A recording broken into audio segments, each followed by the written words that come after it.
Hi mga kabangs, ito naman ang aking ipapakita sa inyong recipe ngayon ay ang aking version ng adobong manok. Ayan, ito siya, ganito siya ako magluto. Ayoko ng masabaw, gusto ko yung nagmamantika na siya na adobo. Ayan, yung nuot na yung lasa sa manok. Ayan, kaya ganyan ako. Pag nakikita nyo guys, wala na siyang sabaw masyado. Ayoko kasi na masabaw. Ayan, umpisahan na nating magluto. Eto, magpainit na tayo ng mantika. Pag mainit na mantika, ilagay ang luya. Ayan, at sunod naman natin ang bawang. Then, after mga ilang seconds, lagay na natin ang sibuyas.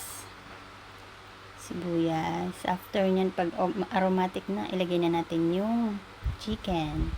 Yung manok, ilagay na natin. Ako yung isang buong manok yan, chinap ko lang siya into adobo cut. Ayan. Hanggang maging brown. Ayan, maging light brown na siya.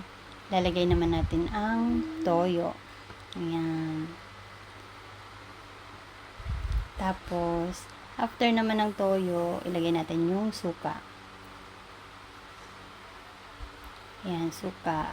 Tig-isang lang sila. At saka paminta naman. Peppercorn. Whole peppercorn. Saka, lagyan natin ng konting asin. After ng asin, halo-haluin. Tapos, dahon ng laurel. 2 dahon ng laurel nilagay ko. At tubig. Kasi papalambutin natin ang ating meat.